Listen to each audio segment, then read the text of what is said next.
Hello musical মানুষজন, আপনারা সবাই কেমন আছেন? আশা করছি সবাই ভালো আছেন। আলহামদুলিল্লাহ আমি অনেক ভালো আছি। তো আজকে আবারও আপনাদের মাঝে নতুন একটি ভিডিও নিয়ে আসলাম।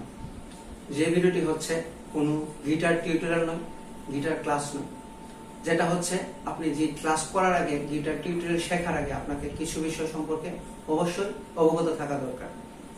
আপনি যদি একজন প্রকৃত প্রকারের গিটার বাদক হতে চান, তাহলে কিন্তু আপনাকে অবিরাম প্র্যাকটিস করে যেতে হবে।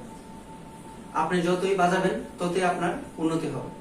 এক্ষেত্রে কিছু কৌশল, টিপস এবং আপনার সংকেত, যেগুলো সম্পর্কে আপনার খুবই খুবই অনুশীলন করতে হবে। অনুশীলনের সময় আপনার কোনো প্রকারের সংক্ষিপ্ত পথ বেছে নেওয়া ঠিক হবে না। তাছাড়া সত্যিকার অর্থে আপনি যদি একজন গিটার সাধনা করতে চান, গিটার শেখার ভালো একজন গিটার বাদক হতে চান, তাহলে কিন্তু আপনাকে ঘন্টার পর ঘন্টা প্র্যাকটিস করতে হবে।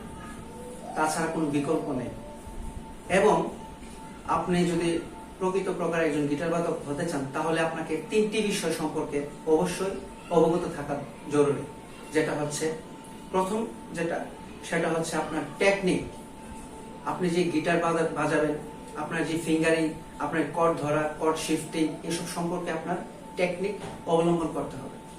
এবং 2 নাম্বার যেটা হচ্ছে থিওরি, মানে তথ্য। আপনি গিটার রিলেটেড অনেক তথ্য আপনাকে জোগাড় করতে হবে, এগুলো সম্পর্কে আপনার অবগত থাকতে হবে। 3 নাম্বার যেটা হচ্ছে সেটা হচ্ছে টেস্ট, মানে যাচাই। আপনি যেগুলো বাজাচ্ছেন, যেটা শিখছেন, সেটা ঠিক কিনা, সেটা সঠিক কিনা, আপনি যার কাছে শিখছেন উনি কি সঠিকভাবে আপনাকে শেখাচ্ছে কিনা, বা আপনি যে কর্ডগুলা শিখছেন সেটার স্বাদ, মানে টেস্ট, সে সাউন্ডটা ঠিক আছে কিনা, এই সম্পর্কে কিন্তু আপনার অবশ্যই অবগত থাকা জরুরি। তো আজকের ক্লাসটা এ পর্যন্তই ছিল। আশা করছি আপনাদের এই ক্লাসটা খুবই উপকার হয়েছে।